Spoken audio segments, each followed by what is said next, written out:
नमस्कार journalist cafe के digital platform में आपका स्वागत है। मैं हूं ऋचा गुप्ता।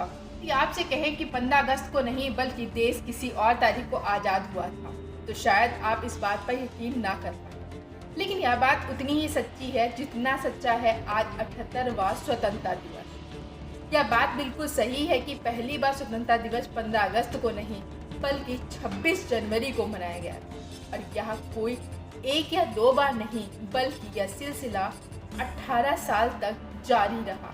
ऐसे में सवाल है कि 15 अगस्त की शुरुआत कैसे हुई, किस वजह से पहला स्वतंत्रता दिवस 26 जनवरी को मनाया गया था। इन सब सवालों के जवाब जानने के लिए आप देखिए पूरा वीडियो।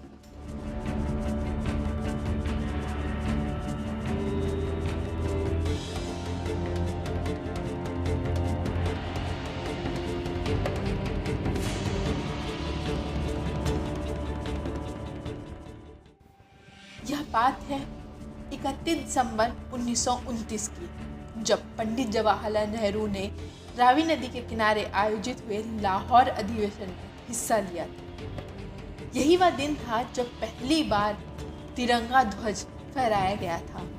इस दौरान पंडित जवाहरलाल नेहरू ने कहा था कि अब अंग्रेजी हुकूमत के सामने झुकना ईश्वर और इंसानियत दोनों के खिलाफ है।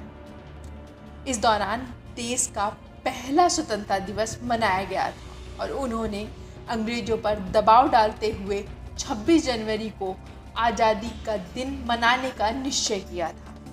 साथ ही 26 जनवरी 1930 को संपूर्ण स्वराज की मांग भी उठाई थी। इसके साथ ही 26 जनवरी को प्रतिवर्ष प्रतीकात्मक तौर पर स्वतंत्रता दिवस मनाया जाने का ऐलान किया गया था, जिसका पालन करते हुए कई सालों तक इसी तारीख को यानी 26 जनवरी को स्वतंत्रता दिवस मनाया जाने लगा। वहीं इस घोषणा से अंग्रेजों पर न सिर्फ मानसिक दबाव पड़ा बल्कि देश के नागरिकों में आज़ादी की चेतना का उदय हुआ और फिर 1947 में देश को आज़ादी मिलने तक के यह सिलसिला जारी रहा। हालांकि जब देश को आज़ादी मिली तो वह तारीख 26 जनवरी नहीं बल्कि 15 अगस्त 1947 थी। दरअसल जब 1929 में पंडित जवाहरलाल नेहरू की अध्यक्षता में कांग्रेस अधिवेशन का आयोजन किया गया, इस सभागार में संपूर्ण स्वराज की मांग उठी थी और कहा गया था कि 26 जनवरी 1930 तक भारत को प्रमुख राज्य का दर्जा दे दे और इस बात का फैसला किया गया कि आज से ही देश में 26 जनवरी को स्वतंत्रता दिवस मनाया जाएगा।